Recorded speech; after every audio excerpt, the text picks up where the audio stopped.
Mary Polchaninoff, and welcome to Sure Things. Today you can tell we're coming from a different setting. A special thanks to Sandy and Pierre for lending us their kitchen for today's special segment of Sure Things. Today we're welcoming back Tanya Porcelli. Hi Tanya, welcome back. Thank you. Tanya's here today to actually talk more about wine, as we did in a previous show, but today we're actually going to learn more about wine and food pairings, both with cheese and with some shoreline eats. So let's get started. This is so exciting. This is exciting. So summer is finally upon us, and so it's time to socialize with friends and eat outside and just have a little fun. Yeah. The days are longer, and so we can enjoy a beverage. So because we live on the shoreline of Connecticut, I thought that we would do a little tie-in for some Italian wines. So we're doing some Italian wines that all have a coastal influence. The first wine we're going to have today is a Vermentino, and Vermentino. Yeah, Vermentino. It comes from the coastal regions of Italy and also from France, but in France they call it roll. This is the fun thing about wine. Wine has so many different names. You travel a little bit and all of a sudden you may not understand what people are saying. So that's one of the things I want to demystify wine. So thank you so much, Mary. Oh, I'm glad we can. Now, this is interesting because when I think of white wine and summer, I have a very narrow scope. I think, Chardonnay and Pinot Grigio. So that's fine. Where does this fit in with one of the ones we might know? So if you like a Sauvignon Blanc or a Pinot Grigio, this fits right in the middle of that. So, well, let's maybe try it without further ado. Okay. So this comes from Sardinia, which is an island off of Italy, and it is basically one big mountainous rock that has decomposed gravel in it, but what happens is that the grapes are able to mature in a really lovely way, and it has a very high wind content. The area has a high wind content, and so the salt water gets on the grape skins So it's themselves. not going to be fruity then. I'm hearing well, salt. a little fruity. And this is what we should do? So I like to swirl it, and what you're doing when you're swirling it, you're making the flavor molecules bump up against each other and shoot out of the glass, and so you can smell it. Okay. And it smells like white flowers and white peaches, and then of course the most fun part is to drink it. Oh, taste it. Oh, it's very light. It's light, a little bit of taste. I did want to mention too that although we have certain bottles up here, these are just representative of the regions and of the different types of wine. That's what we're saying on that. I just Absolutely. Yeah, this is very good. Isn't it great? Yeah. So you see how it has a nice acidity, which makes your mouth water, and that's in part due to the coastal influence, also because they harvest at night, but that's a wholly different thing. Anyhow, so I thought this would be really great with some sharper, not sharper cheese, more fresher cheese, like our goat cheese would go very well with this. Goat cheese. Okay, so this is the other part we're doing today, which you can see we have a variety of cheeses, and we're going to try this with a little goat cheese, because goat cheese is a little tart, and so the tartness of the cheese and the wine will just match so beautifully together. I could see doing this, and talk about entertaining. I could see how fun this would be outside on the deck. Oh my goodness. And having some fun with the pairing. As the sun sets, or a little earlier. Anyhow, tell me, Mary, what do you think? Usually, what I find happens is that the sourness kind of gets cut, and you get a little bit more fruitiness at the end. True. That is so good. That has got to be so fun to do, and I'm really thinking this will be a good activity. That is very nice. So the wine pairing is a complementary type. It is. Pairing. We don't want it to say you wouldn't have a sweet wine. Well, maybe you would with something sharp, but we'll get into that. You could have that, but the point here is to just enhance the entire experience. So you make the wine taste more delicious, and you make the food taste more delicious. Now, have another sip of your wine and see how it changes. Oh, it did. For me, it even did out a bit. It smoothed it out a bit, yeah. It smooths it out a bit. Yeah, Absolutely. So, and that again is a Vermentino. It's a Vermentino coming from Sardinia, rather. You can find it in a lot of different areas. You don't really find it much in the United States, but you definitely find it all over Europe. Yeah. Oh, good. In the coastal ranges. So. Very good. Okay, and that's good. As I said, people that drink the lighter wines, the white wines, that would be a good pairing for that. Italy has thousands of different grape varieties, and they've been planting grapes there for so many centuries and millennia, if you will. So it's fun to just discover wines. You did. know. You mentioned this. I know you weren't going to go into it, but you mentioned this, and so now I'm curious. Yeah. Something about harvesting it at night. What is that about? Okay, so at night the weather is cooler, and so the grapes remain cooler, and they can retain their acidity, so they can retain that sourness. And what that does is it ends up making the wine very well balanced, and it will help it when you're eating with it, basically as well, because it helps you sort of salivate, and it's a cycle that is just perfect at the dinner table. Oh, nice. Yeah. Nice. Okay, good to know. Very good. Well, thank you. That is good. Yeah. Well, can't let it go to waste, right? No, so I wanted to ask you too, because I noticed we started with the white wine. Yes. So if I was doing a party where we were going to do tastings or whatever, would I start? Is that how you start a wine tasting, usually with a light wine? You want to go lighter to heavier, Okay. or lighter to more complex, depending on what you're doing. Okay. A lot of people like to start off with a little bubbly, because a bubbly as well is just kind of fun and festive. Yeah. And so it's a great way to welcome. But yes, usually a white wine is perfect. Oh, that's very nice. The other thing I love about it is it's low in alcohol, so it's perfect for summertime.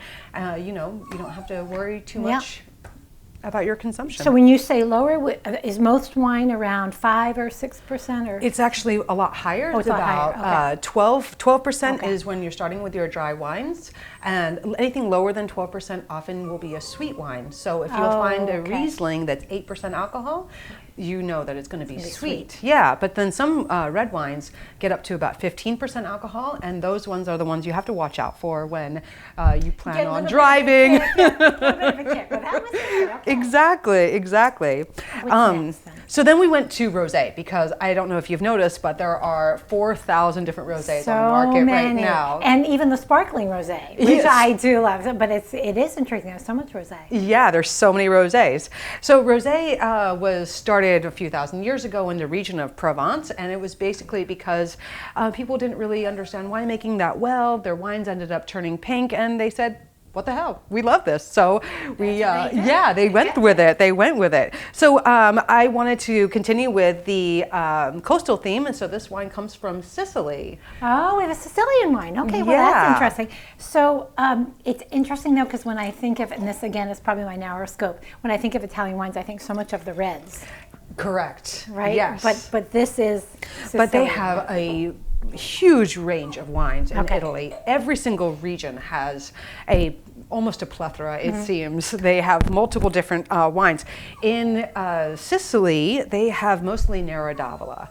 And so this is a Nera d'Avola. It is an indigenous grape variety, and they use it in almost all of their red blends. So Nera d'Avola is the grape variety. That's yes. grape variety. Okay, yes. great. Okay. And so almost all grape flesh is clear, and so when you press your juice, you'll end up getting a clear juice. But if you press it very, very slowly, it's almost like the skins will roll with the flesh and impart a little bit of that beautiful hue, and that's why you have just a kiss of color here. And I think you mentioned that last show too, that they don't keep it in long, right? They don't. Right, just the hint, and they're done. Yeah, so this would be maybe 6 hours or so, even less. That's it. So not a whole lot.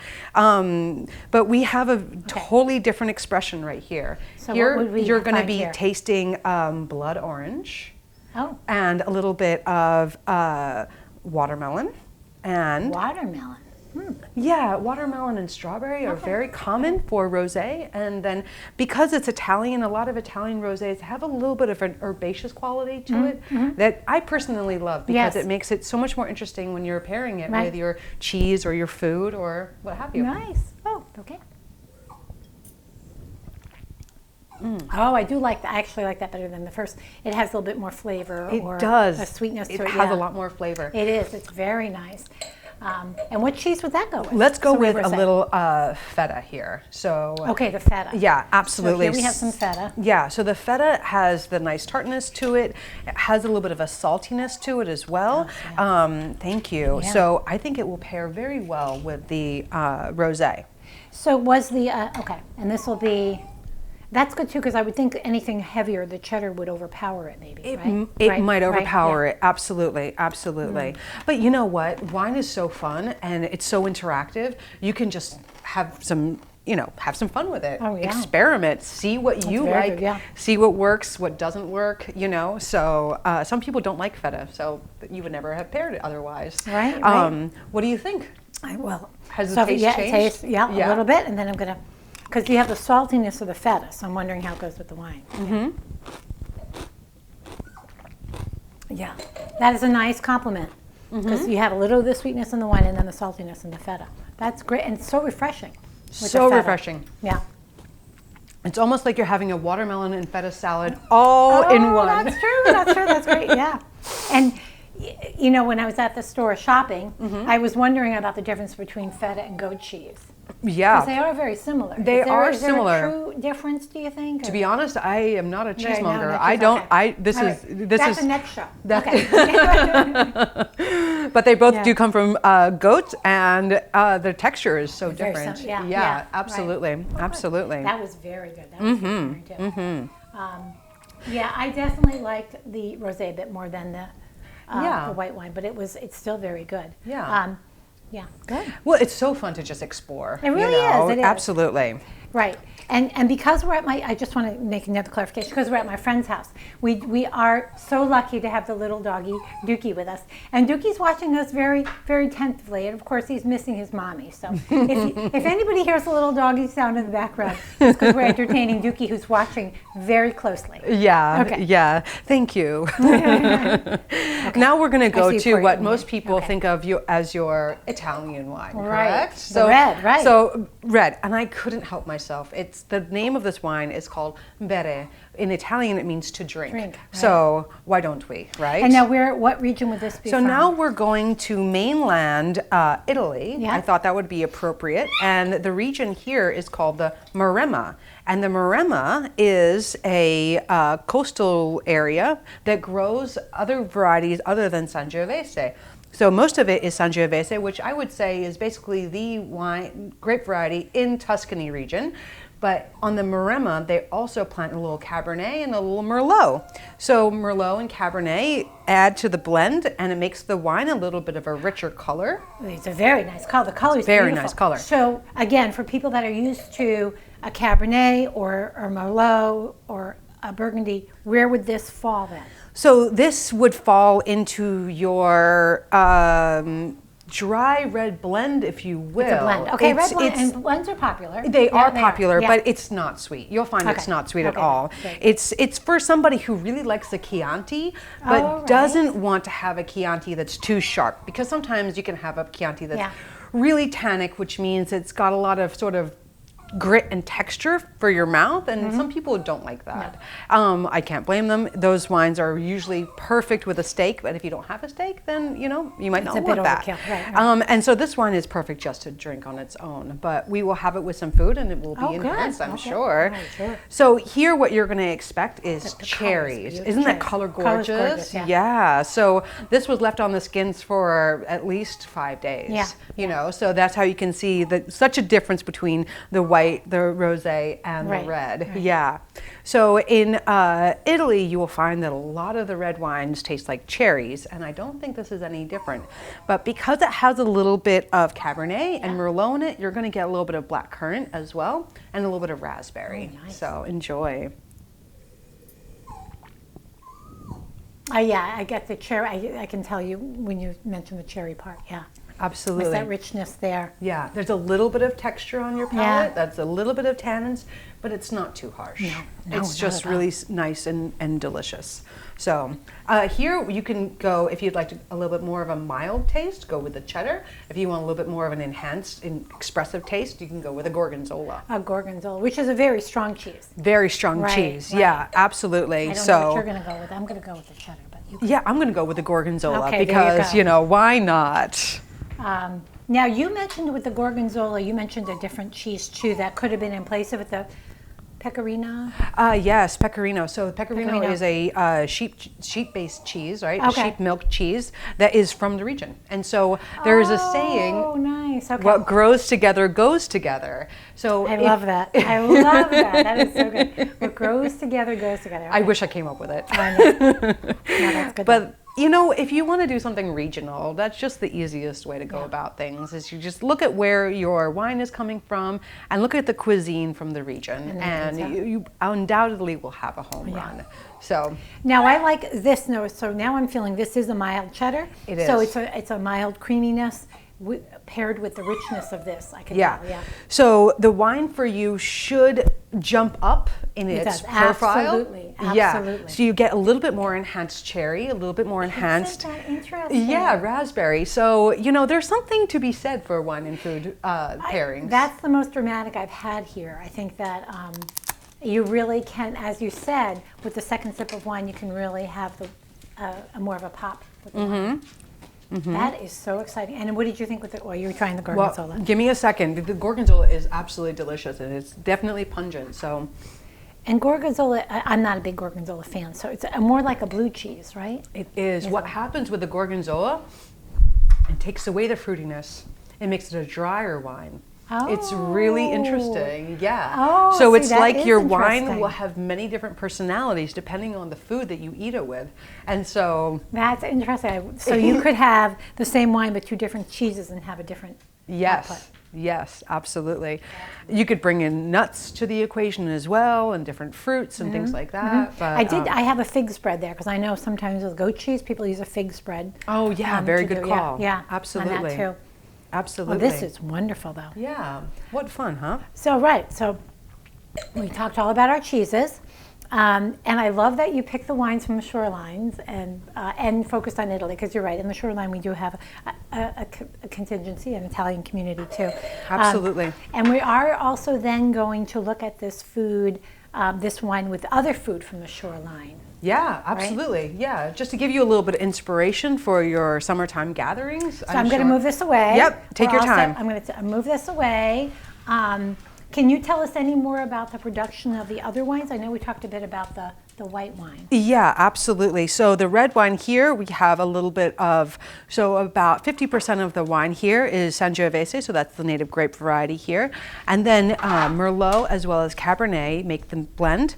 Then they age it in French oak. And so the French oak, if you think about wine, just imagine it looking like a star shape or something with a lot of like jagged edges. And when you put it into oak, oftentimes the oak will connect with those jagged edges and just smooth them all out. And so what you're doing is you're elongating your polymers. And so the experience that you have on your palate is just a softness. And so it's more enjoyable, because at the end of the day, we could talk about wine being this very heady subject, but it's also really enjoyable. And we were going to talk about this too when we talk about, and we talked about it in the other show, the price variation of wines. Yeah. So these are all about $15. Yeah. So I would say that these are in your everyday price point, you know. Right. Obviously, $50 wines are really fantastic, and you can find some great $10 wines, but $15 to $25 is an amazing price point to be in. There is a world of wine you can enjoy. Okay, I'm gonna jump off that a little bit, because I was with some friends yesterday and we were talking about wines and having company, and somebody brought up the idea of the box wine. So I got to ask you about that, because a lot of people, especially in the summertime, because you're having multiple gatherings. Absolutely. So what do you think about that? What's your take on that? You know what? I think that we are in a box wine revolution. There are some producers that are saying, you know what, the carbon footprint is just too high with the bottles and the corks and the shipping and the weight. Let's put 4 bottles into one box, and then you have such a cut down in resources, and then you get a better bang for your buck. The only thing is that not all boxed wine are created equal, as glass bottles of wine as well. And so I've found that in the $20 to $30 range, you can find some great box wine. I noticed when I go to the wine store that they have the points. Yeah. So they'll, some wine stores will have them actually out there, 90 points, 8, whatever. Yeah. Do they? I don't even know. Do they do that with box wine? Would they tell you points on box wine? Sometimes they're usually. You know what? We haven't really gotten there with with box Okay. wine. People still have a little bit of a misconception Yeah. that box wine is of quality. It's almost having the same growing pains as rosé.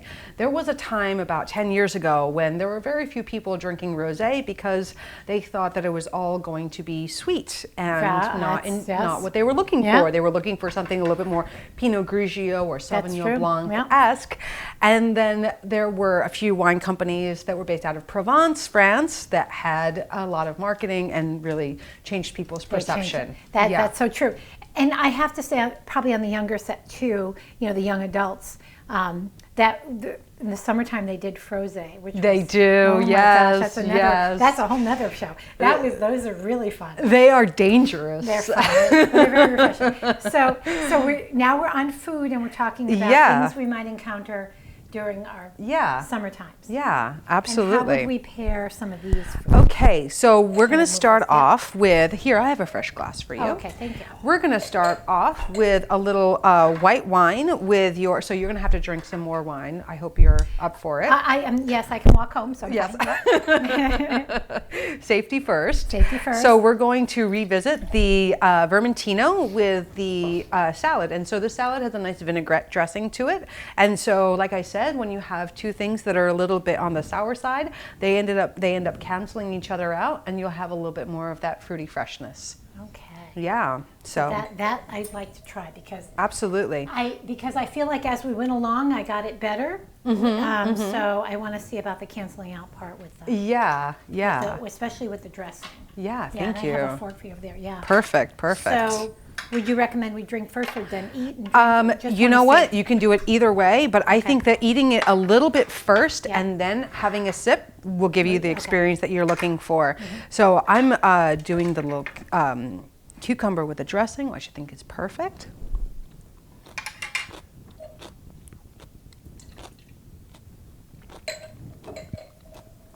It does even it out. It smooths this out. Yeah, Smooths quite a it bit. out, Smooths isn't it? Yeah. Absolutely. Yeah.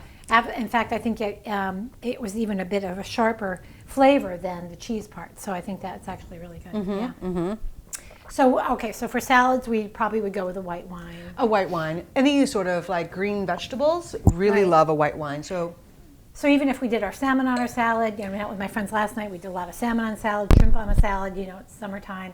Yeah. We probably would go for the white wine. you could go for a white or a rosé. Because the rosé has a little bit more of a body to it and it has a little bit more flavor to it. So I think for salmon specifically, it would go very, very well. Even if you had a little bit of a darker color rosé. It would go well. Good. Yeah. Yeah. Yeah. That was good. I could notice the difference with that. And as I said, with the summertime, that's a really big thing that I know it's up to people enjoying what they like.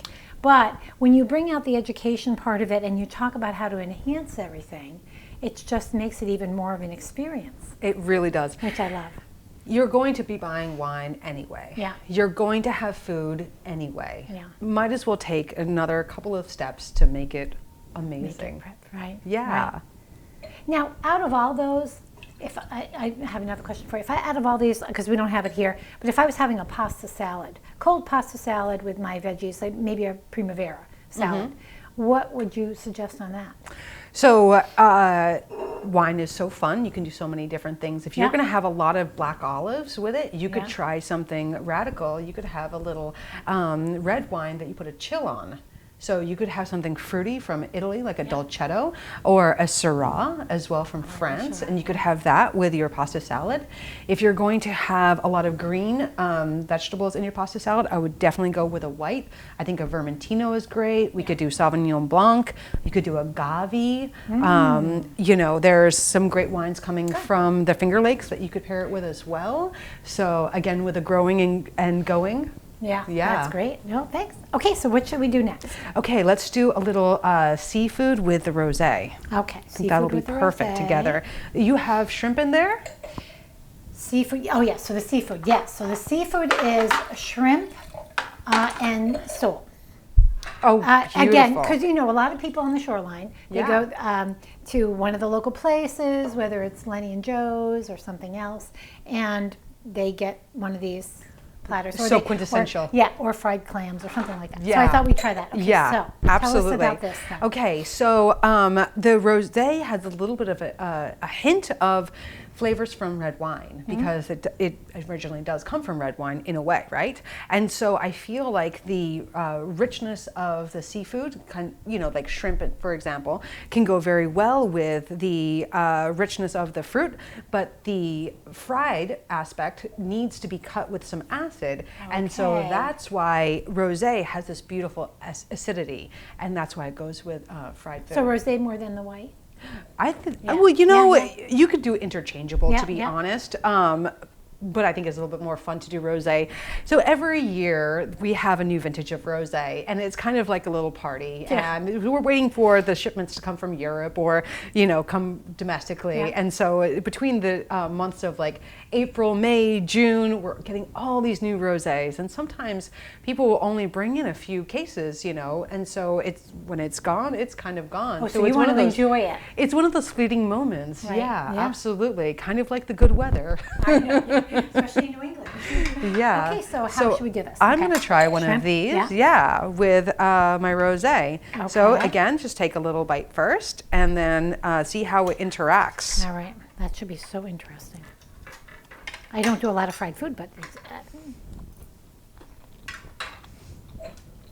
has a kiss of sweetness to it as well, and I think that will pair very well with the rosé. It does, yeah.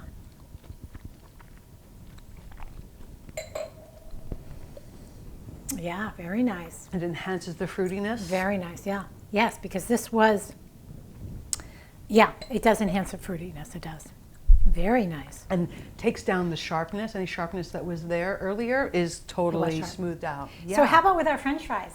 Yeah, why not? Why not? Goes with French fries, right? Yeah. So my favorite pairing is champagne, which is usually very expensive, with French fries or popcorn, because it goes very well together. That sounds so fun. Wow. Champagne and your popcorn or French fries. Okay, good. Absolutely. So excellent. I think that sounds like a great girls' night in. That does. Yeah. No, I was thinking movie night, but you're right. Exactly. Well, that's really good. So that's good to know. Yeah, and then, the most classic pairing of all is red meat and red wine. Maybe it's because it's so easy to remember, but it does happen to go so very well together. So we have, in this case, I had a classic burger because people will be grilling.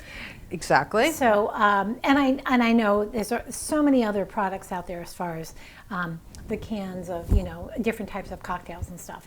But again, sticking with wine, it's good to know with your burgers. Now, I am going to ask you too, would it be the same, do you think, if it was a burger and hot dog? It's just grilling? Absolutely. Just grilling. So anything that is meat goes with red wine, basically. Chicken, you can go either way, so, and pork as well, you can go either way, but with a steak or something. Burgers? Exactly. Ribs, anything like that. Yeah. Okay, good. All right. Yeah. So here's, absolutely. We have our burgers and some red wine. So make friends with your local wine shop manager, because that person likely has tasted everything, and that person is usually your best resource. We're very fortunate in this community because we have a really very knowledgeable person that we can say hello to, and she helps us out a lot. Yeah. So. And I'm sure it's her pleasure as well, because they don't get asked enough. Yeah, I know. Okay, so now we have the burger. Yeah, absolutely. All right, here we go. Oh, excuse me. That's okay. We got the burger. Okay. All right. So this isn't a bad show. I mean, we get to eat and drink. I know, and I think the wines are showing pretty well. I think and the educational part is great.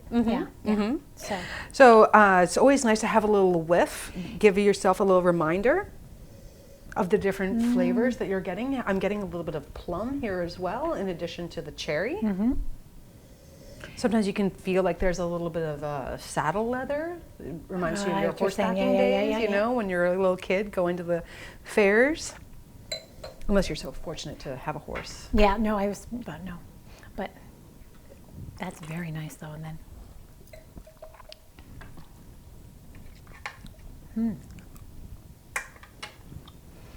I can see where it helps cut it too. Yeah. It smooths it out completely. There's a little bit of a, because it's grilled, there's that smoky texture to it. I feel like the smokiness goes with red wine very, very well. if you are really interested in that smoky flavor profile, a lot of South African wines have a little bit of that smoky profile. So like a Pinotage or even a Cabernet from South Africa. And now, when you mentioned Shiraz before, is that Argentinian? Or So Syrah comes from France originally, France. but then back in the 1800s they planted it in Australia, Right. and it has done very well in Australia as well. But in Australia you'll end up getting a little bit of a richer, more chocolatey version of Shiraz, they call it there. Okay. And then in France you'll have a Syrah, and that's a little bit more like fresh cracked pepper. Oh, Yeah. interesting. Yeah. So if you have a steak au poivre, it is absolutely your go-to. Great. Yeah. Oh, man. There's so much to remember.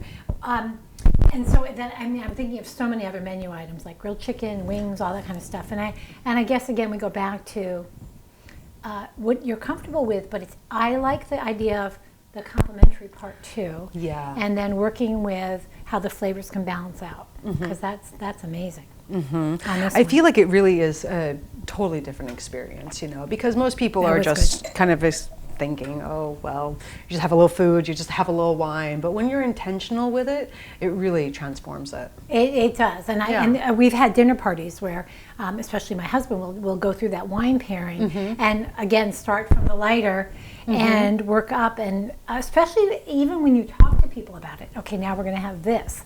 It does. It helps people be more conscious of what they're drinking. Exactly. And how the flavors go. Exactly. Yeah. Yeah. No, this was really good. And I know we talked a bit last time about dessert wines like port, things like that. People don't really do many dessert wines now. Not as much. No. People have really strayed away from them. I mean, it's unfortunate in some regards because you don't want the history to be lost, but I don't think that it's come to that point.